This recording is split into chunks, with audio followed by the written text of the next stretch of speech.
नांदेड़ में बड़े पैमाने पर तरक्याती कामों की अंजाम दही के लिए रियासती हुकूमत से करोड़ों रुपए के फंड मंजूर करवाने और देगलूनाका इलाके में ट्रैफिक मसाइल को मुस्तकिल तौर पर हल करने के लिए बाफनाता धनेगांव ओवर ब्रिज को मंजूरी दी गई है। इस काम के लिए रियासती हुकूमत से 1000 करोड़ रुपए और इसी तरह शहर की सड़कों की तामीर और मरम्मत के लिए 50 करोड़ रुपए और शहर से लगकर गुजरने वाली हाईवेज की तामीर के लिए 300 करोड़ रुपए की रकम मंजूर की गई है।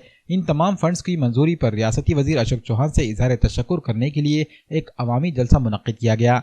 नांदेड़ जिला कांग्रेस कमेटी अक़लियती सेल के सदर शमीम अब्दुल्ला, कारपोरेटर अब्दुल गफ्फार और चांद पाशा कुरैशी की जानिब से इस जलसे का एहतमाम किया गया। जलसे में मेहमान खुसूसी के तौर पर मेयर मोहनी विजय एवनकर, मोहनराव हम्बर्डे, अमरनाथ राजूरकर और दीगर अफराद मौजूद थे। जलसे आम में अलग अलग तंजीमों और बरादरियों की जानिब से भी अशोक चौहान का इस्तकबाल किया गया। अशोक चौहान ने अपने खिताब के दौरान शहर की मुस्लिम बस्तियों के मसाइल पर तफसीली गुफ्तगू की और इनके हल के लिए हर मुमकिन कोशिश करने का यकीन दिलाया। इन्होंने ईदगाह की तोसी के लिए भी सरकारी फंड से अराजी खरीदने का यकीन दिलाया।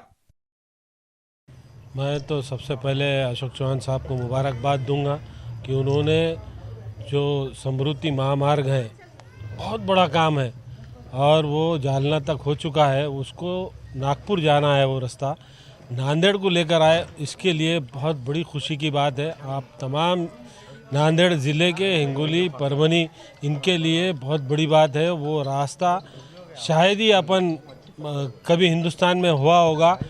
बेहतरीन रास्ता अपने को मिल रहा है। 6 घंटे में बॉम्बे जाएंगे और डायरेक्ट समंदर से अटैच है वो रास्ता, तो कंटेनर डायरेक्ट आ सकते और ऐसा बड़ा रास्ता है। इस खुशी में और हमारे देगलू नाके की बड़ी समस्या थी, उसके अंदर वो समृद्धि महामार्ग में वो हमारा ब्रिज बन रहा। ब्रिज के लिए 1000 करोड़ रुपया रखा गया और वो काम इंशाल्लाह जल्दी होगा। तो हमारी ख्वाहिश थी कि अशोक चौहान साहब हमारे एरिया में आए, हम उनकी गुलपोशी करें।